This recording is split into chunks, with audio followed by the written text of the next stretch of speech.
காரைக்குடி மாநகராட்சிக்கு சொந்தமான கடைகளை 9 ஆண்டு வாடகை ஒப்பந்தத்திற்கு ஏலம் விட தடை விதிக்க கோரி வழக்கானது பதிவு செய்யப்பட்டுள்ளது. இதற்கு அரசாணைக்கு நீதிமன்றம் இடைக்கால தடை விதித்து உத்தரவிட்டுள்ளது.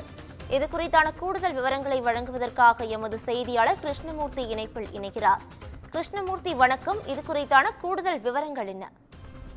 நிச்சயமாக சிவகங்கை மாவட்டம் காரைக்குடி மாநகராட்சி ஆணையர் கடந்த மே மாதம் 26ஆம் தேதி டெண்டர் அறிவிப்பு ஒன்றை வெளியிட்டார். அதன்படி மாநகராட்சிக்கு சொந்தமான கடைகளை 9 ஆண்டுகள் குத்தகைக்கு விடுவதற்கான இந்த டெண்டர் அறிவிப்பானது வெளியிடப்பட்டது. இந்த அறிவிப்பினை 66/2024 என்ற அரசின் அறிவிப்பானை தமிழக நகர்ப்புற ஊரக உள்ளாட்சி விதிகளுக்கு எதிரானது.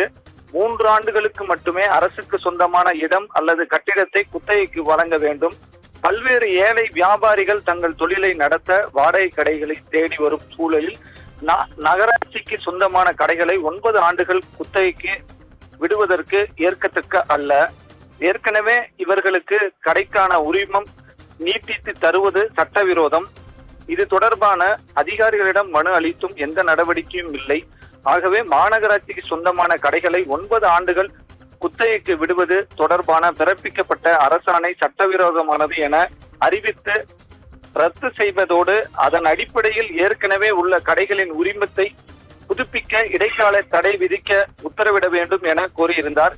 இந்த வழக்கை விசாரித்த நீதிபதிகள் SM சுப்பிரமணியன், மரியா கிளாக் அமர்வு மாநகராட்சிக்கு சொந்தமான கடைகளை 9 ஆண்டுகளுக்கு குத்தகைக்கு விடுவது தொடர்பான அரசாணைக்கு இடைக்கால தடை விதித்தும் வழக்கு தொடர்பான நகராட்சி நிர்வாகத்துறையின் முதன்மை செயலாளர் இயக்குனர் பதில் மனு தாக்கல் செய்யவும் உத்தரவிட்டு வழக்கை 1 வாரத்திற்கு ஒத்திவைத்தார் பவித்ரா.